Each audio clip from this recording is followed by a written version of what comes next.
Wow, so there's so much to cover at London Design Festival today. We're going to be clip-clopping our way around the streets, jumping on tubes and buses. We're seeing Lee Broom's new light installation, Christian from Kvadrat. But first off, we're off to the Modern Pantry for a little breakfast. There's Max and Omar who are doing a little Q&A, so hopefully they can give us a little bit more information on what we should track down during London Design Festival.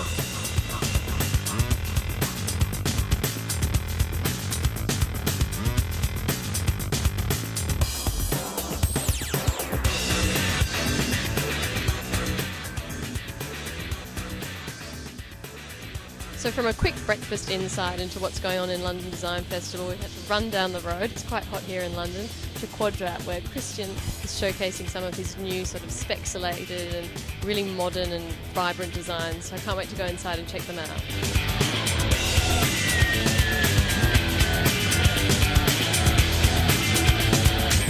So we're just waiting to interview Christian, but it was just so amazing coming into this industrial space and being able to walk slowly down the stairs and reach the sort of spectacle at the bottom. I love the little video animation to promote the design in a static form as well as three-dimensional live form. It's really good. So Christian, this is an amazing collaboration with Kvadrat. It's kind of got all the dimensions, you know, 2D, 3D, live music. Because you take, basically you kind of analyse the skyline and kind of layer it over the top of one another. The skyline and also urban living in a way. You know, this is inspired in Shanghai or global cities like New York or London. Basically, looking at the skyline as an icon and also how we've been playing with the image that the city represents and how we understand it in a way. And tell me about this little laser. When you walk down, does that somehow change what we're viewing on the screen?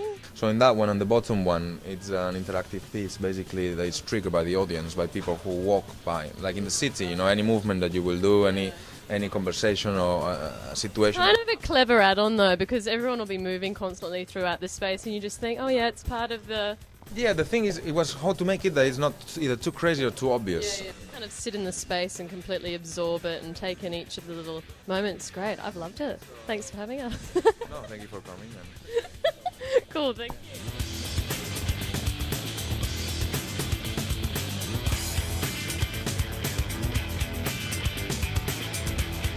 So I'm with Lee Broom. Now, I heard it was one light only, but it looks like a lot of lights. Tell me about how these amazing pieces came about.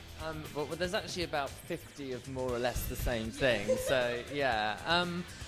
How did it come about? It was, I mean, normally a lot of my products have been about handcrafted or slightly limited edition pieces and on quite a big scale. I mean, I'm very much inspired by fashion. I kind of wanted to use that process of design and, you know, kind of looking at fashion accessories and jewellery, and particularly Art Deco jewellery.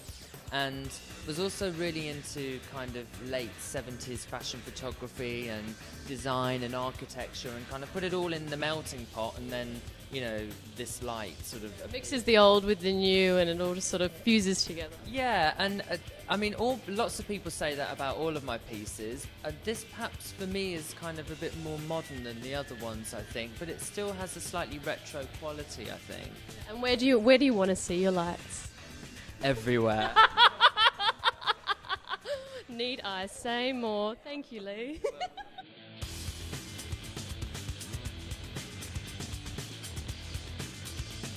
So as you can see, the design days are not just days, they turn into nights. Now Lee Broom, and then we're off to Kvadrat to have a little champagne with them all to celebrate what amazing installations they've put on.